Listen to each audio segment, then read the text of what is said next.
Boa noite, meus amigos, boa noite, minhas amigas. Hoje, dia 6/12/2023, nós estamos reunidos aqui na Sociedade de Estudos Espíritas Francisco de Assis.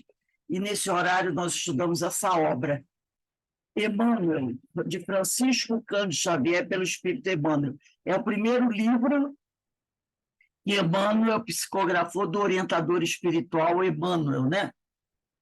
Então, essa obra é aquela obra que marca o início do trabalho de Chico com Emmanuel. Foi o primeiro livro que Chico psicografou. E nós estamos estudando aqui o capítulo 22, Fluidos Materiais e Fluidos Espirituais. Esse é o capítulo que nós vamos iniciar hoje. Mas antes de iniciarmos, vamos fazer a nossa prece, agradecendo a Deus, agradecendo a Jesus, a oportunidade de estarmos aqui reunidos com uma grande família que verdadeiramente nós somos, para estudar essa doutrina abençoada que tanto tem nos auxiliado, nos consolado, nos amparado. Que a tua luz, Senhor, esteja sempre a nos guiar para o caminho do bem e que nós perseveremos nesse trabalho da autoevangelização para que assim possamos, Senhor, nos tornarmos trabalhadores dignos da seara do Senhor. Te rogamos também que abençoe a cada um de nós, nossos lares, nossos familiares e amigos, e toda a nossa vizinhança, todos aqueles que estão em nosso entorno, para que assim, Senhor, deste local onde estejamos, possa sair as melhores vibrações, alcançando a todos aqueles que estão mais próximos, e assim, que todos possam se beneficiar desse momento de luz, desse momento de esclarecimento. Assim, te pedimos amorosamente, ó Pai, que nos permita dar por iniciado o nosso estudo da noite de hoje. Graças a Deus. Bem, meus irmãos, vamos iniciar aqui o nosso estudo. Como eu falei, o nosso estudo de hoje é o capítulo 22, que trata dos fluidos materiais e fluidos espirituais. E eu pedi o apoio do Livro dos Espíritos e da Gênese. Livro dos Espíritos, questão número 1, e a Gênese, capítulo 14,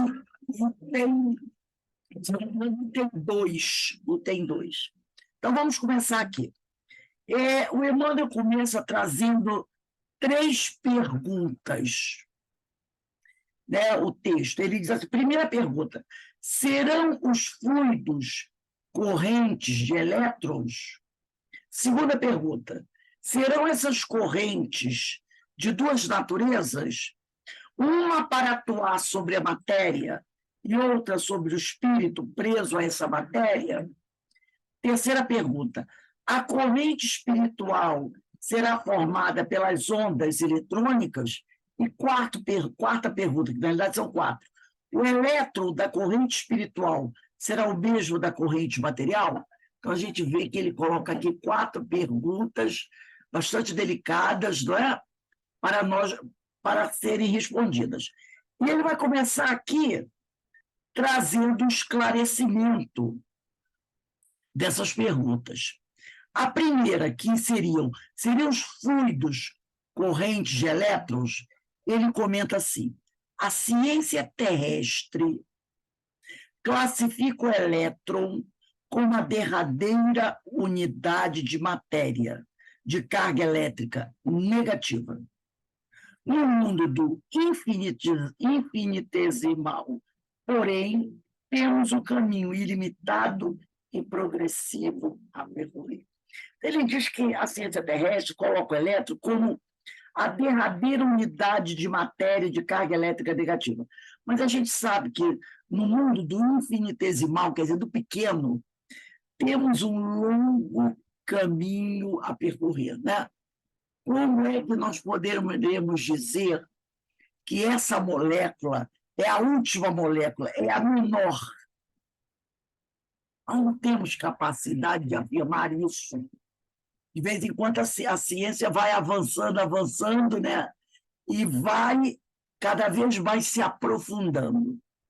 E ainda mais esse livro sendo escrito em 1938. Aí depois diz assim, o homem, diante da incapacidade da sua estrutura e em face da sua zona sensorial limitada, e nós sabemos que a nossa zona sensorial é muito limitada, né? Podemos, por exemplo, nós não conseguimos escutar como o cão escuta. Nós não conseguimos. Não é verdade? Então, a nossa zona sensorial é limitada. O animal tem uma audição muito mais apurada que a nossa.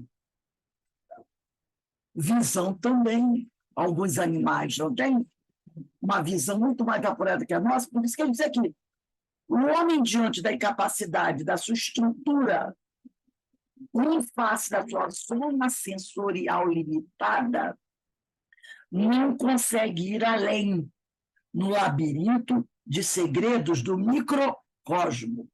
Nós não conseguimos nem ver as bactérias. Precisamos de um aparelho para ver as bactérias que estão à nossa volta. Não é mesmo? Se você tiver o seu microscópio aqui, você olharia para tudo, as paredes, as mesas, você não ficaria apavorado de tocar nas coisas. Ficaria apavorado de tocar nas coisas. E existe todo esse mundo aqui à nossa volta, que não está só à nossa volta, mas também está dentro de nós. Nós temos a capacidade de, a olho nu, observar. E algumas bactérias, nem o microscópio comum consegue. Tem que ser um outro tipo de microscópio para poder perceber esse mundo infinitesimalmente pequeno, né? Esse mundo microscópio. Então, olha aqui. E para que nos façamos entendidos, não podemos convir convosco em que os fluidos, de um modo geral, sejam correntes de elétrons, ainda mesmo considerando-se a necessidade de representar-se com essa unidade uma base para a vossa possibilidade de compreensão e de análise, porque os elétrons são ainda expressões de matéria em estado de grande rarefação. Agora ele vai responder a segunda, terceira e quarta pergunta, que é a seguinte: serão essas correntes de duas naturezas, uma para atuar sobre a matéria e outra para o espírito, sobre o espírito preso a essa matéria? A corrente espiritual será formada pelas ondas eletrônicas, o elétron da corrente espiritual será o mesmo da corrente material? Então ele vai sintetizar essas três perguntas, a resposta dessas três perguntas. Ele vai dizer assim: embora sintéticas pela sua construção fraseológica, essas proposições, que são as três perguntas que eu li, são bastante complexas em si mesmas. As correntes de fluidos espirituais têm a sua organização particular. Estão aptas a determinar a transformação das correntes de força material em qualquer circunstância. Então, as correntes de fluidos espirituais, elas têm a sua organização particular. Cada uma tem uma organização. E elas estão aptas a determinar a transformação das correntes de força material em qualquer circunstância. Seria aconselhável nunca se confundir as ondas eletrônicas com os fluidos de natureza espiritual. Ondas eletrônicas são uma coisa. Os fluidos de natureza espiritual são outras coisas totalmente diferentes. Tá? A matéria atingindo sublimidades de quinta essência quase se confunde no plano puro do espírito. Então, você vai, muitas vezes, encontrar matéria tão sutil, mas tão sutil, que ela acaba se confundindo no plano puro do espírito. Mas ela, por mais sutil que seja, é matéria. Aí o pessoal chama de matéria quintessenciada, né? Mas ela é matéria, constituindo tarefa difícil para o eletromagnetismo positivar, onde termina uma, tá? Onde termina a onda eletrônica e onde começa o outro, que é o fluido espiritual. Então, fica difícil, às vezes, a gente saber quando termina a matéria propriamente dita e quando começa o fluido. Aí a pessoa fala assim, mas fluido da matéria? Lembra quando a gente estudou, logo no início do Livro dos Espíritos, que ele fala assim, existem 3 coisas do universo. Existe o Espírito, Deus, mais um, bota tirando Deus. Existe matéria, espírito e fluido. Lembra que se fala isso? Espírito, matéria e fluido. Aí a gente diz assim, opa, peraí, que negócio é esse? Quer dizer, Deus está lá em cima. Abaixo de Deus tem espírito, matéria e fluido. Ele disse, poxa, mas se tem espírito, matéria e fluido, então o fluido é diferente da matéria. Mas aí depois o amigo espiritual, tipo assim, faz o seguinte, para não complicar a cabeça de vocês, reconhecendo que o nosso nível evolutivo ainda é baixo para compreender certas coisas, ele disse assim, pode considerar o fluido um tipo de matéria. Considera, não vai ter problema, não. Mas eles colocam que existe espírito, matéria e fluido, mostrando que o fluido é alguma outra coisa. É alguma outra coisa. Mas como ele percebe que a gente não vai conseguir compreender o que seja o fluido na sua pureza total, ele diz, se vocês considerarem fluido como um tipo de matéria, não tem problema. Não é errado, não. Continua assim. Pode considerar, tá? Porque seria difícil para a gente entender verdadeiramente o que é o fluido, tá? Seria muito difícil. Eu estava tentando achar aqui, no Livro dos Espíritos, onde ele acha, né? Onde ele fala sobre isso. Mas ele diz que existe espírito, matéria e fluido.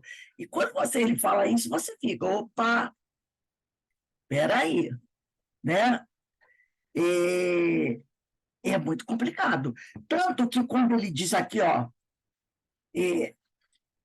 eu fui olhar agora, eu nem pedi para vocês, mas eu só vou olhar agora a questão 17 do Livro dos Espíritos, quando ele diz assim, conhecimento do princípio das coisas. É dado ao homem conhecer o princípio das coisas? Na questão 17, que é o capítulo 12, elementos gerais do universo.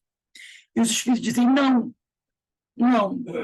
Deus não permite que tudo seja revelado ao homem neste mundo. Que mundo é esse? Terra. Ah, mas será que existe algum mundo onde o homem poderá conhecer o mistério das coisas? Sim, sim. Haverá. Que ele poderá conhecer o princípio das coisas? Sim. Aonde? No outro mundo muito diferente do nosso. Porque a gente tem que ver a sutileza da resposta. Entendeu? Porque ele me pergunta, é dado ao homem conhecer o princípio das coisas? Kardec fez uma pergunta genérica. Um homem um dia poderá conhecer os... Eles dizem, não, Deus não permite que tudo seja revelado ao homem neste mundo. Esse é o mundo da gente.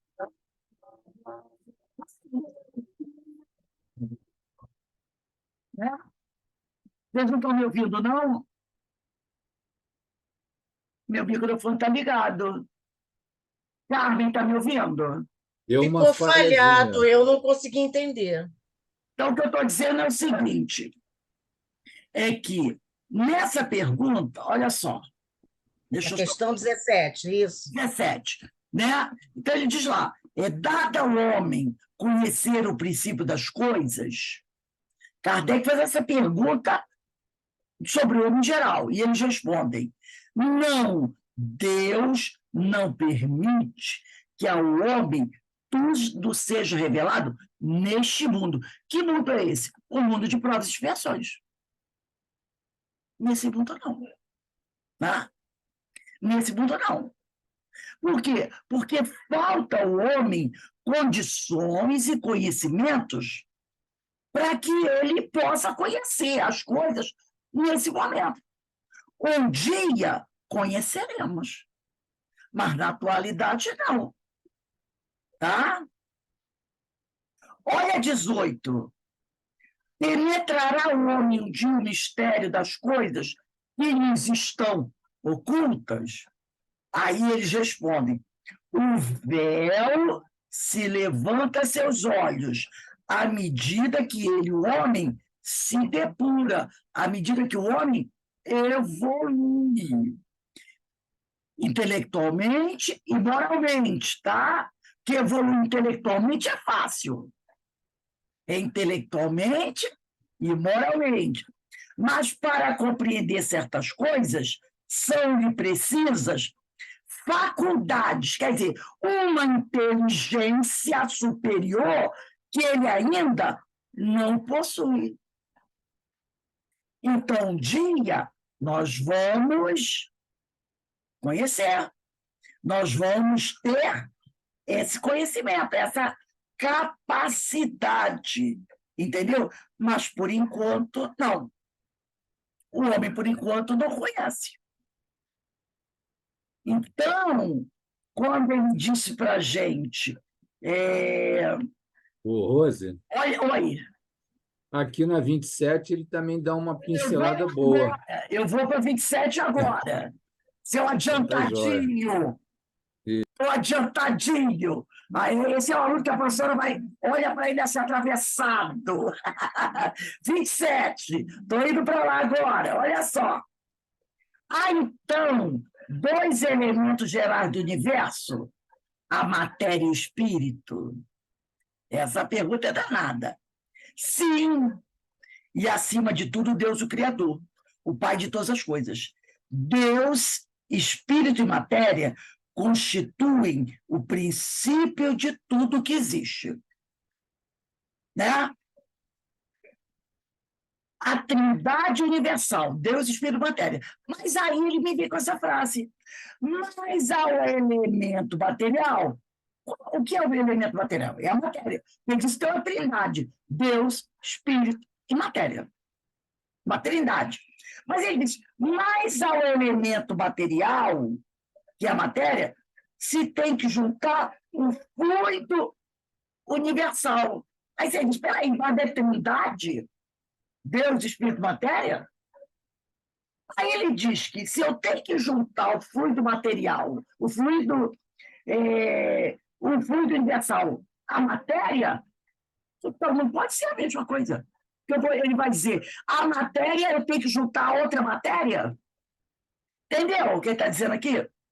Mas ao elemento material é a matéria. Se tem que juntar o fluido universal.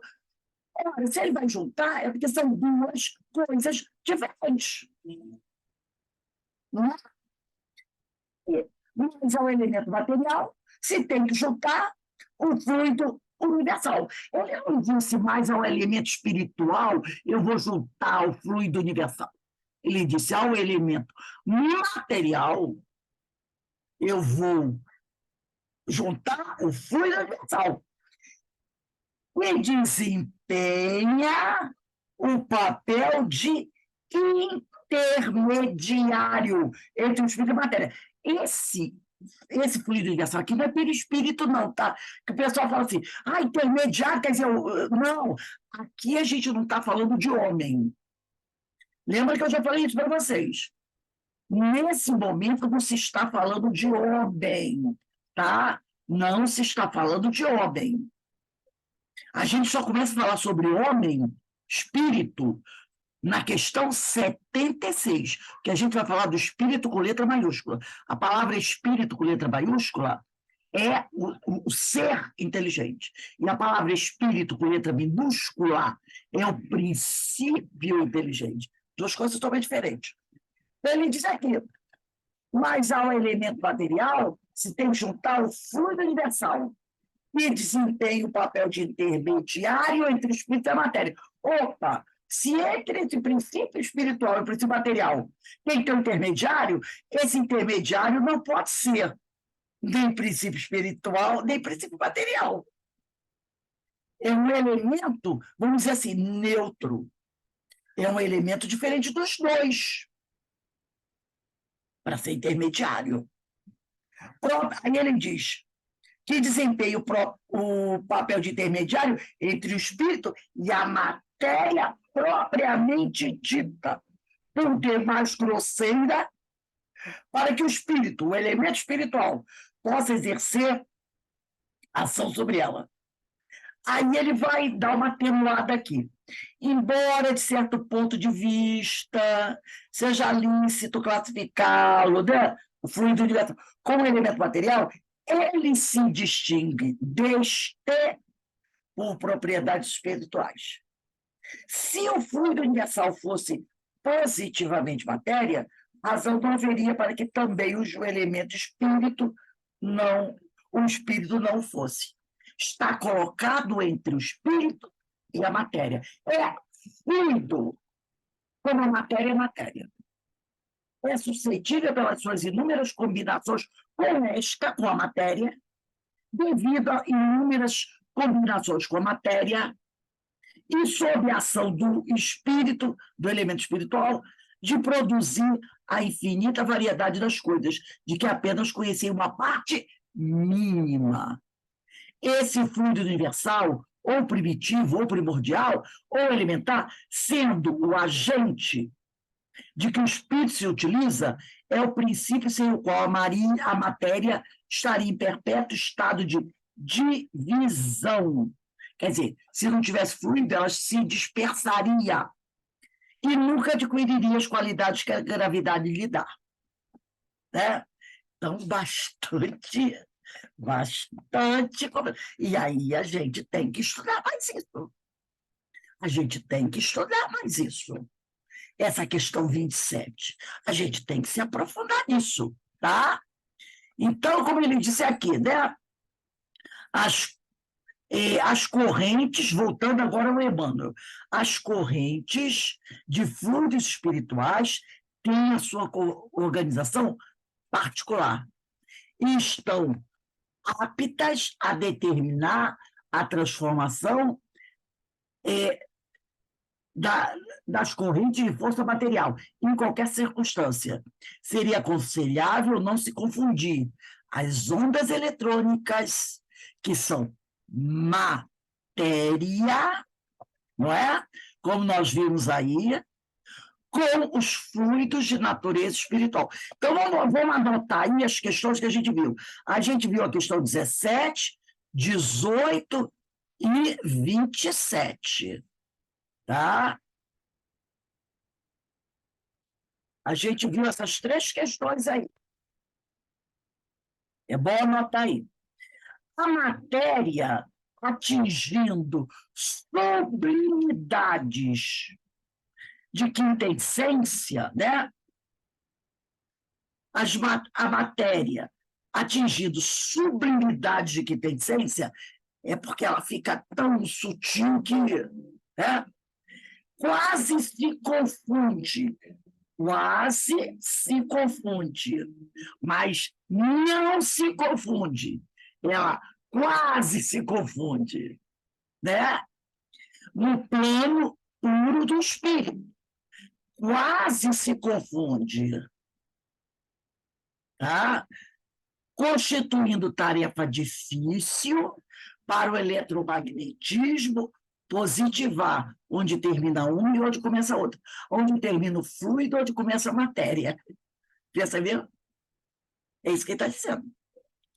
Terminar onde termina o fluido intermediário, onde começa a matéria. É igual. Tem um livro que é, oh, meu Deus, do Luiz Gonzaga Pinheiro, Perispírito e suas modelações. Ele vai falar do reino mineral, do reino vegetal e do reino animal. E é interessante que ele vai mostrar que você não pode dizer assim, ó, aqui termina o reino mineral e aqui termina o reino vegetal. Você não vai conseguir dizer, aqui termina o reino mineral, aqui termina o reino vegetal. Aqui termina o reino vegetal, aqui termina o reino animal. Porque, olha só, olha a confusão. Estrela do mar. E olha que o vegetal foi para o espaço, né? Porque a estrela do mar, quando ela morre, ela vira uma pedra. Mas ela não é uma pedra. Então você já tem aí uma coisa mineral com uma coisa animal, engolindo o vegetal. E a planta carnívora, que come mosca, que come inseto, bota o dedo lá para ver, dependendo do tipo dela. Ela é o quê? Vegetal ou animal? Ela fica na espreita. Ela fica na espreita. Quando o inseto para ali, ela fala assim, ó, planta, que a gente saiba, não é o único ser que produz o seu próprio alimento através da fotossíntese. Mas a planta carnívora, ela come outro ser. Será que se, vou fazer uma, será que se ela não comer outro ser, ela morre? Eu não sei se ela faz a fotossíntese. E por isso que ela come, eu não sei. Ou será que ela faz a fotossíntese e, além de fazer a fotossíntese, Faz porque, sabe por quê? o animal? O meu fisioterapeuta, ele comprou para o filho uma planta carnívora que está na moda aí, né? Ah, é? Aí o filho disse, ah, pai, eu não quero alimentar ele com bichinho, não, vai matar os bichinhos para alimentar. Aí ele me disse que faz fotossíntese, pode viver sem os bichinhos. Mas ela se alimenta dos bichinhos, né? Então, ela faz a fotossíntese como todo vegetal, mas ela se alimenta de outro animal. Aí, como é que você vai dizer? É vegetal ou já é animal? Então, você está percebendo que existe um conjunto de interseção, né? Tem um conjunto. Então, você não pode dizer aqui acaba o reino vegetal, aqui começa o reino animal. Então, é o que ele diz aqui.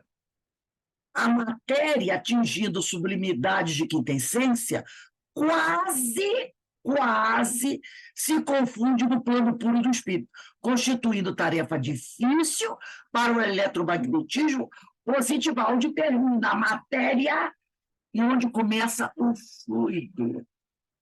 Ainda agora, os cientistas, investigando a natureza da radioatividade, isso lá em 1938, em todos os corpos da matéria viva, perguntam ansiosos qual a fonte permanente e inesgotável onde os corpos absorvem incessante e automaticamente os elementos necessários a essa perene, inextinguível irradiação.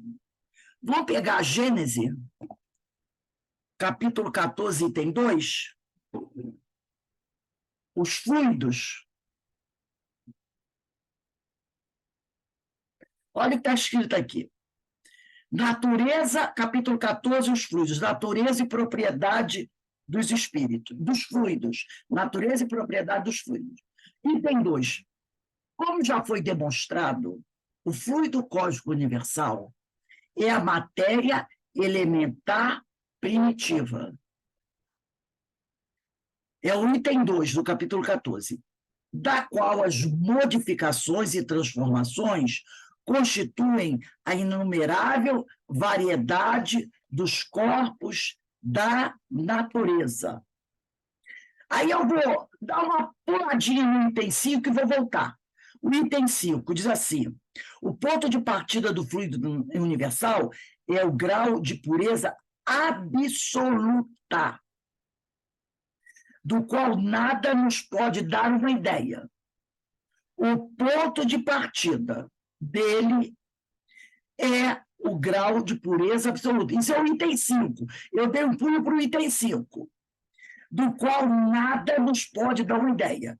O ponto oposto é sua transformação em matéria tangível.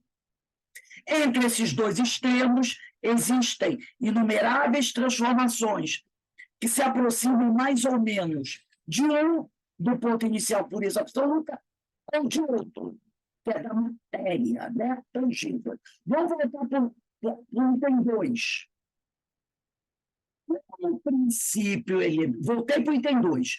Como princípio elementar do universo, ela apresenta a matéria apresenta dois estados distintos: o de eterização ou de imponderabilidade, que você pode pegar, não pode medir, que se pode considerar como estado primitivo, tem esse ponto inicial, né, a matéria a mais pura, e o de materialização, que é o outro extremo, ou de ponderabilidade, que vem a ser, de alguma forma, a sua consequência. O ponto intermediário de transformação do fluido em matéria tangível. Mas ainda aí não existe transição brusca, pois pode-se considerar nossos fluidos imponderáveis como um ponto intermediário entre os dois estados. Cada um desses dois estados, necessariamente, dá necessariamente lugar a fenômenos mundiais. Ao segundo, eu tenho os do mundo invisível. E ao primeiro, os do mundo invisível. Os chamados fenômenos materiais são da alçada da ciência propriamente dita. Os outros qualificados de fenômenos espirituais ou psíquicos, porque se ligam mais especificamente à existência do espírito, com letra maiúscula, o ser inteligente, estão nas atribuições do espiritismo. Mas como a vida espiritual e a vida corpórea estão em contato incessante, os fenômenos de ambas as ordens se apresentam simultaneamente.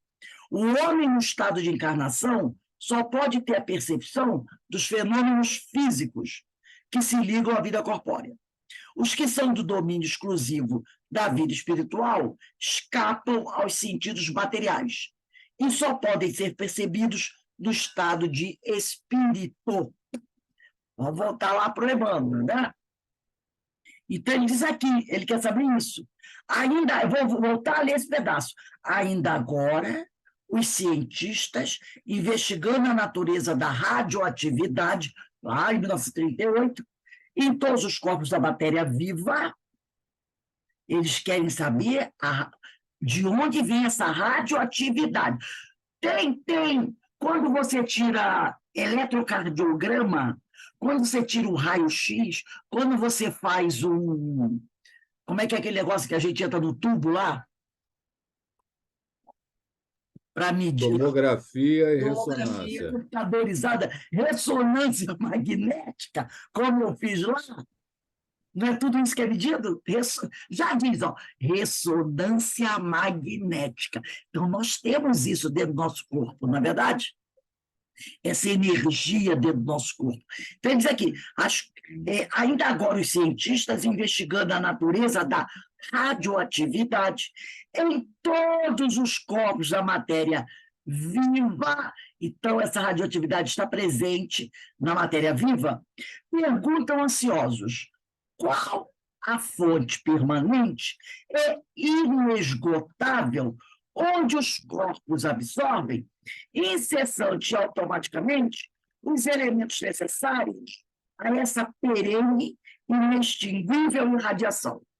É o fluido cósmico universal. Entendeu? É o fluido cósmico universal. Ou fluido universal, como alguns gostam de falar. É daí que vem, que hoje eles chamam até de matéria cinzenta. Eu já vi uns estudos onde eles falam,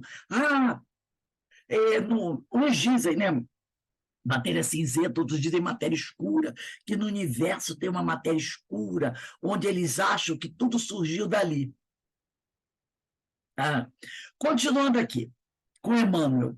No que se refere às ondas eletrônicas, ou aos elementos radioativos da matéria em si mesma, essa fonte reside, sem dúvida, olha só, na energia solar, que vitaliza todo o organismo planetário. O orbe terrestre é um grande magneto. Nós sabemos disso, né? Olha aí a força de gravidade. Então, o orbe terrestre é um grande magneto, que atrai tudo para onde? Para o solo, não é verdade? Por que a gente anda e não flutua? Porque tudo é atraído para o solo. É um grande magneto, governado pelas forças positivas do Sol. Toda matéria tangível representa uma condensação de energia dessas forças sobre o planeta. Agora me vem a pergunta aqui: e se a gente não tivesse ferro no nosso organismo? A gente não tem ferro no nosso organismo? Pra caramba, né? Porque quando falta um pouquinho, dá logo que é anemia, né? A gente tem ferro. E além do ferro, a gente tem outros minerais, não tem? Olha aí o magnetismo, olha a gravidade. A gente tem ferro e muito ferro no corpo. Quando ele desequilibra, fica todo mundo assim, né? Caidão, né? Aí fica todo mundo caidão. Pessoal antigo, sabe o que fazia? Quando o pessoal não tinha dinheiro para comprar remédio, comprava prego novo ou pedaço de Botava no feijão. lavava bem e botava no feijão, porque o ferro do prego ia para o feijão. Entendeu? E o negócio dá certo, sim, gente. O cara pegava, comprava prego, porque hoje tem prego de aço, né? Mas prego de ferro, lavava bem com água e sabão, enxaguava bem e colocava no feijão. Ou então arrumava um pedaço de ferro, lavava bem, botava no feijão, cozinhava com feijão. Aí o ferro do prego saía e ficava no feijão. E a pessoa comia. Entendeu? E o ferro ia para o organismo. O povo antigo fazia isso. Hoje o pessoal toma aí remédios, né? Eu conheci uma senhora, Rose, que fazia uma garrafada, a fórmula que ela tinha, ovo de pata, prego e tudo isso. Agrião. Tem alguns tipos de alimento que tem ferro, folhas, entendeu? Até pedaço de tijolo, alguns entravam, porque o tijolo tem sais minerais. Exatamente. Então, a gente tem ferro no corpo. Olha a lei de gravidade aí. O magnetismo, o ímã não atrai o ferro. Olha a gente andando com o pezinho no chão. Né? Então, a gente vai começando a pensar nessas coisas. Olha o que tem no centro do planeta. Né? Agora, ô Rose, quando ele diz aqui, o óbito, peraí, essa fonte reside, sem dúvida, na energia solar que vitaliza todo o organismo planetário. É a energia vital, né? Porque quando a gente adquire, a gente se alimenta com o que os indianos chamam de prana, é uma energia vital que, com a fotossíntese, ela absorve o sol na fotossíntese e adquire esse prana, essa energia, e você alimenta com alface, tomate. Olha o Sol, a potência energética do Sol. Cobre. Por que houve aquela morte muito grande dos animais na Terra há milhões de anos atrás? Porque um vulcão explodiu aqui na Terra, a nuvem, e dizem que tem um nos Estados Unidos, num parque lá, ele fica sem criatividade, né? Aqueles gás, água quente lá saindo. É no parque de Yellowstone. Então, assim, Yellowstone, negócio assim, onde tinha aquele desenho do Zé Colmeia, lembra? Ali tem um grande vulcão. Se aquilo explodir, a grande nuvem de fumaça negra que vai para o espaço é tão grande que pode cobrir a luz do Sol durante um bom tempo. Lá no tempo dos dinossauros, realmente ficou muito tempo cobrindo. E aí, o que aconteceu? A vida na Terra ficou muito tempo, centenas de anos. A vida foi morrendo, porque não tinha energia solar. O Sol existia, mas a energia solar não conseguia atravessar a grande camada de fumaça, de nuvem negra, né? Então, você vê que quando a gente sai para a rua e pega aquele solzinho, a gente fica todo vitalizado, sabe? Não é? Quando fica muito tempo dentro de casa, doente, ou choveu muito. O dia que sai o sol, você sai, você sente assim, energizado. Você sente isso. O sol, no horário certo, na quantidade certa, ele te energiza. Olha a vitamina D. Olha a vitamina D. A gente pode viver sem vitamina D? Não. Não. O sol potencializa a vitamina D no nosso corpo. Percebeu como está tudo ligado? Está tudo ligado, gente. Está tudo ligado. Sem sol, a vitamina D. E aí, como o médico diz, vai para o sol, deixa os braços e pernas descobertos. E o rosto, para você tomar sol e fazer com que se produza o quê? A vitamina D, porque você precisa. Faz exame de sangue, não deu vitamina D, o médico fala, ó, vai pegar sol. Passa, mas não vai pegar sol, porque você precisa pegar sol. Então a gente percebe como está tudo ligado. Está tudo ligado, né? Deus sabe o que faz. Aí ele diz aqui, né? O orbe terrestre é um grande magneto, governado pelas forças positivas do Sol. Toda matéria tangível representa uma condensação de energia. Toda matéria tangível representa uma condensação de energia dessas forças sobre o planeta. E essa condensação se verifica debaixo da influência organizadora do princípio espiritual, resistindo a todas as combinações químicas e moleculares. Quer dizer, o princípio espiritual já existia antes de todas as combinações químicas e moleculares, porque as combinações químicas e moleculares são matéria. É matéria. É a alma das coisas e dos seres, o elemento que influi no problema das formas, segundo a posição evolutiva de cada unidade individual.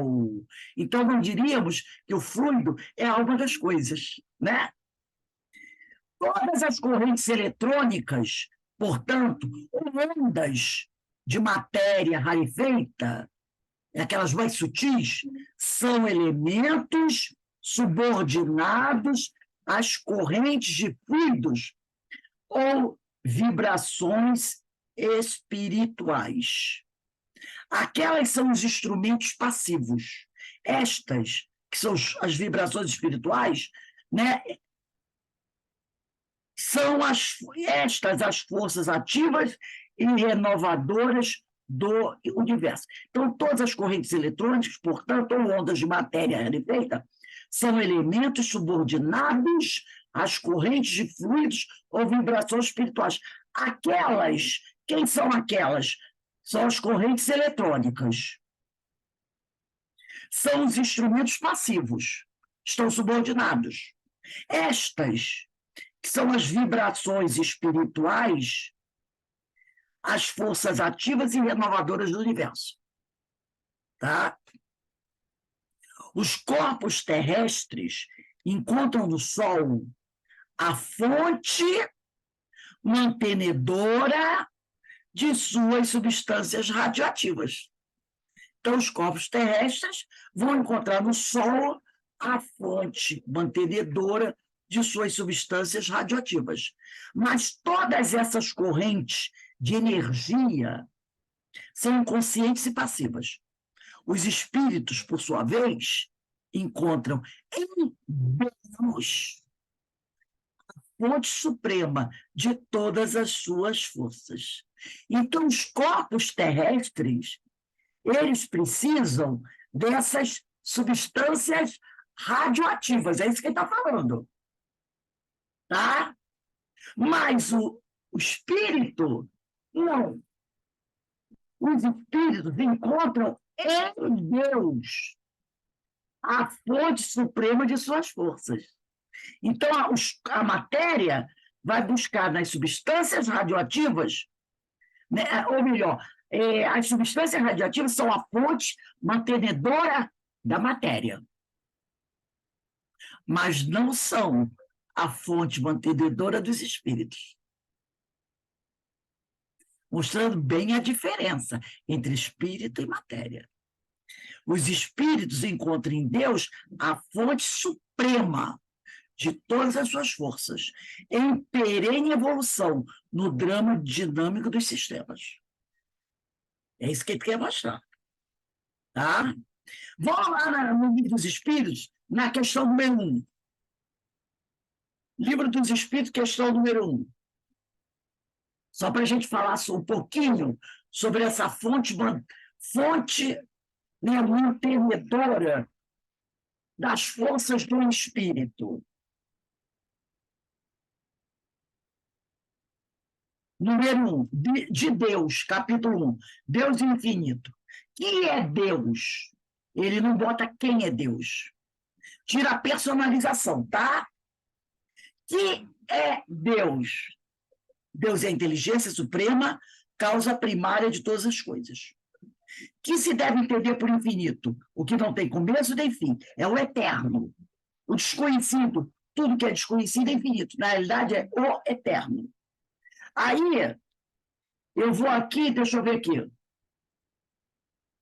4, provas da existência de Deus. Onde se pode encontrar a prova da existência de Deus? Um axioma, quer dizer, máximas filosóficas, né? Que dispensam comprovação, já que são provados pela própria natureza. Num axioma que aplicais às vossas ciências. Não há efeito sem causa. Procurai a causa de tudo que não é obra do homem, e a vossa razão responderá, né? Então, essa é a fonte suprema da força do espírito, Deus. Deus. Já a fonte de manutenção da matéria, fluido. Então, é uma coisa bem diferente da outra. Vamos voltar aqui para o Emmanuel. As correntes fluídicas no mundo espiritual são, pois, vibrações da alma consciente dentro da sua gloriosa imortalidade. Concluímos, assim, que há fluidos materiais e fluidos espirituais. Que os primeiros, né, que são os fluidos materiais, são os elementos inconscientes e passivos. Tá? E os últimos, que são os fluidos espirituais, a força eterna e transformadora dos mundos, salientando-se que uma só lei rege a vida em sua identidade substancial. Nas ondas eletrônicas, filhas da energia solar, olha aí, ó. Nas ondas eletrônicas, filhas da energia solar, chama-se afinidade. Ele está dizendo que as ondas eletrônicas são derivadas, né, da energia solar. Chama-se afinidade, magnetismo, atração.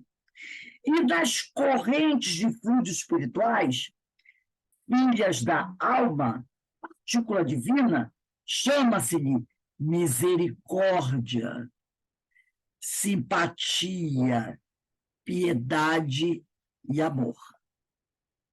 Nessa lei única, que liga a criação ao seu Criador, e da qual estudamos os fenômenos isolados, desenrola-se o drama da evolução do espírito imortal. Então, o espírito imortal transita, né, entre essas duas fontes, entre os fluidos materiais e os fluidos espirituais. Por que entre os fluidos materiais? Porque ele tem corpo terrestre para reencarnar, mas ele é o espírito imortal. Então, né, muito legal essa página do Emmanuel, né, falando sobre a questão dessa dualidade, né, fluidos materiais e fluidos espirituais. Existem os dois. E nós estamos nisso, né? Então, ele diz aqui, nessa lei única, que é uma lei que liga a criação ao seu Criador, e da qual estudamos os fenômenos isolados, fenômenos espirituais, fenômenos materiais, desenrola-se o drama da evolução do espírito imortal. Então, Agora, fala.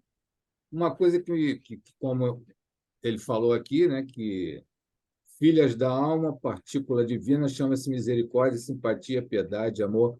Então, você vê que o sentimento realmente é de Deus. Tem uma ligação direta com Deus, porque ele cita, né, as filhas, o que é produzido por essa partícula divina. Misericórdia, simpatia, piedade e amor. Então, é interessante isso, né? Por isso a necessidade de a gente se sublimar em termos de sentimento, para você verdadeiramente ter essa conexão com Deus. Não tem como não ter conexão com Deus se não tiver o sentimento superior, aprimorado. Lembra que nós, na aula passada, falamos, foi na aula da Ivone do Amaral Pereira, onde ela falou que ela tinha muitos amigos obsessores. Obsessores. Né? Ela disse, eles são obsessores, mas são obsessores do outro. Mas simpatizam comigo. E ela diz, todo ser, por mais reprobô que seja, ele tem um sentimento por alguém ou por alguma coisa. Aquele que ele quer destruir, para esse é morte a pouco. Agora, ele pode gostar de alguém. E dar até a vida dele por isso alguém que ele gosta. Fazer tudo para proteger esse alguém que ele gosta. O que é isso? É que, apesar de mais desequilibrado que exista, essa partícula divina Essa centelha está dentro. dentro dele. E não existe no universo. Não existe. O cara pode camuflar muito bem. Camuflar. Mas não existe ninguém, um ser criado por Deus, que não tenha isso. Ele pode camuflar. Não ama ninguém, coração endurecido, mas não é. Não é. Não é que um dia ele será um Cristo. Ele tem, por mais réprobo que ele seja. Pode ser aqueles que a Ivone fala que não pode se aproximar de um médium, tem uma turbulência vibratória, que vive lá nas furnas, há milhares de anos, que ainda vai ficar lá milhares de anos sem encarnar. Aquilo que pior que a gente nem imagina, mas existe. Existe. Esse ser existe. Mesmo esse tem, porque ele é criado por Deus. Ele é possuidor dessa partícula divina. Por isso Jesus falou, deixa brilhar a vossa luz. E ele não disse assim, para os meus amigos, eu vou dizer uma coisa.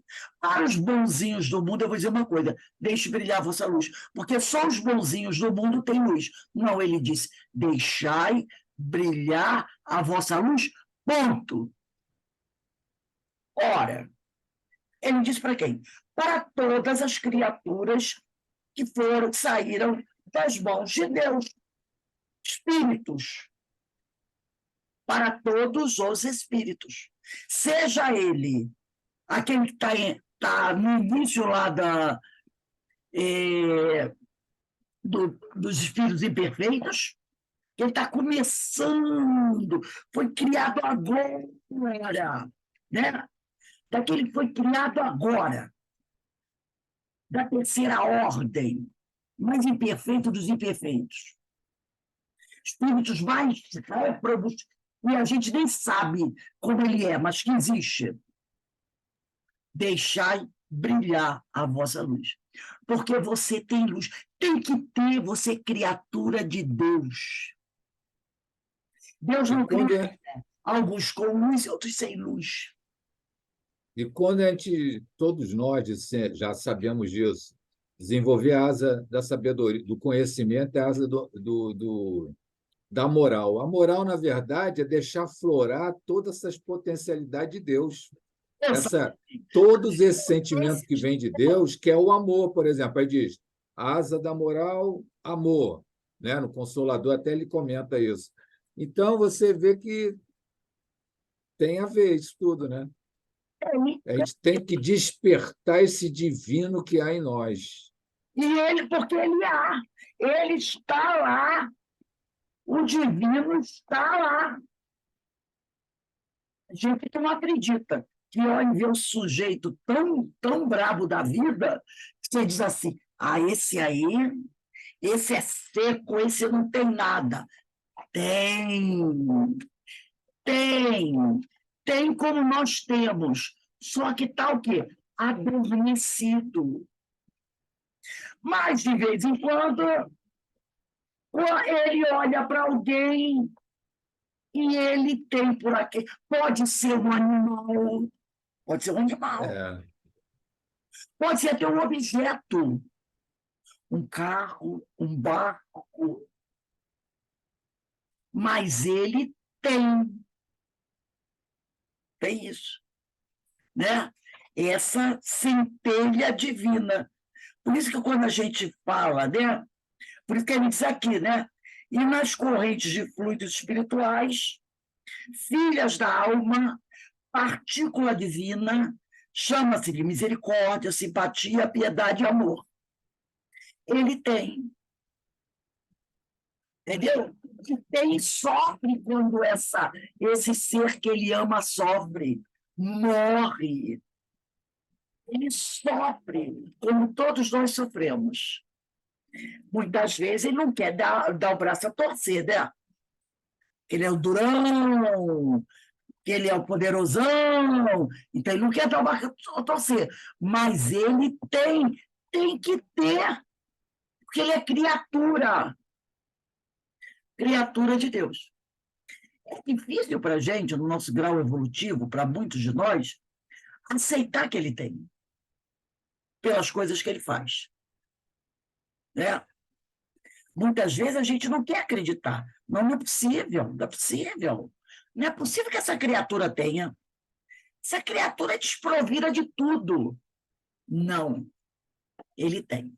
E quando a pessoa diz que ele um dia será um Cristo, o cara diz assim, vou para outra religião, porque essa está contando mentira. Essa está contando mentira. Mas a gente sabe que ele vai. Ele vai. Não sei quando, mas ele vai. Agora, se a gente ficar muito tempo dizendo assim, não vai não, não vai não, quando você abrir o olho, ele já é e você ainda não. Né? Ele será e a gente ainda não. Então, a gente tem que tomar cuidado com isso também, né? Para a gente não ficar aí duvidando, vai depender da vontade dele.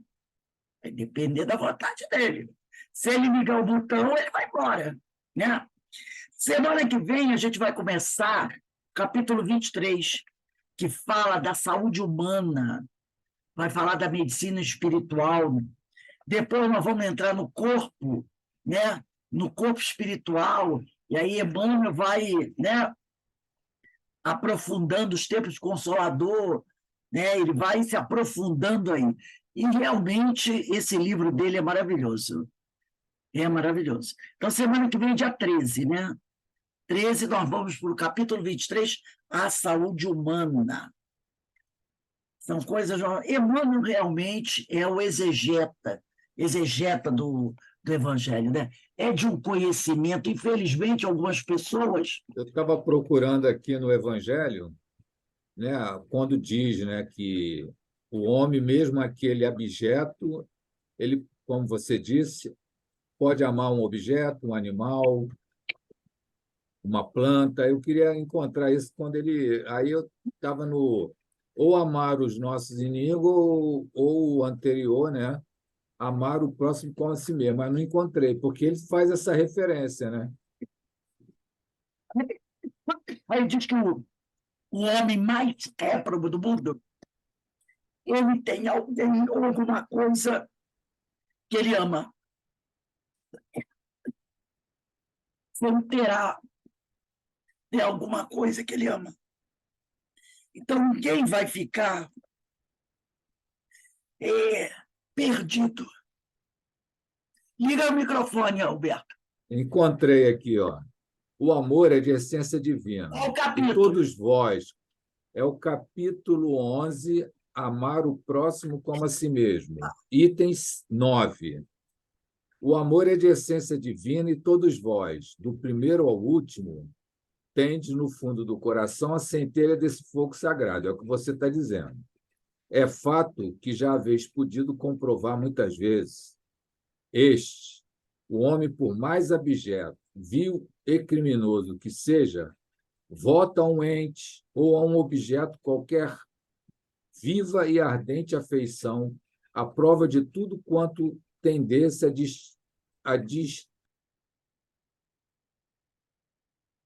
Meu microfone desligou. Aí vou voltar então aqui. É fato que já haveis podido comprovar muitas vezes este. O homem, por mais abjeto, vil e criminoso que seja, vota a um ente ou a um objeto qualquer vive e ardente afeição, à prova de tudo quanto tendesse a diminuí-la e que alcança, não raro, sublimes proporções. Então, é interessante. Provando isso que a gente estava falando, né? Essa centelha está dentro de nós.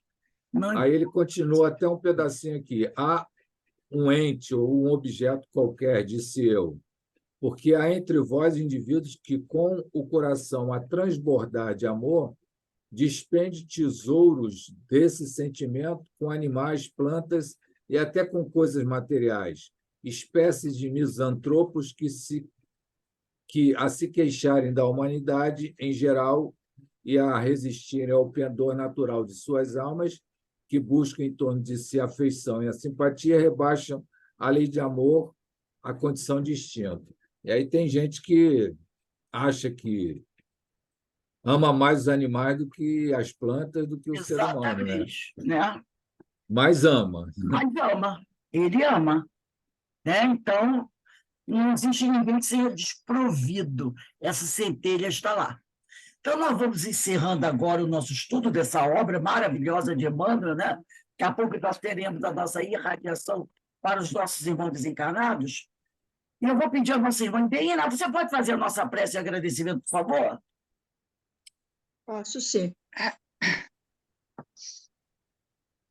Então, nós vamos elevar nosso pensamento ao Pai, em agradecimento por essa grande oportunidade, ao nosso Mestre Jesus, querido amigo, companheiro, que tanto nos ensinou, deixando as suas obras através de seus seguidores, que possamos compreender tudo o que a nós é passado.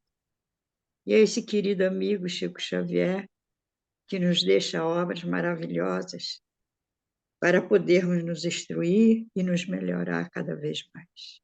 Em agradecimento por tudo, Senhor, elevando o nosso pensamento, que a noite de hoje seja de muita paz, de muita luz, a todos os irmãos necessitados, enfermos, desabrigados nas ruas, os presos, que a sua luz se faça, Senhor, no coração de cada companheiro. Obrigada por tudo, Senhor, que a sua luz se faça hoje, agora e sempre.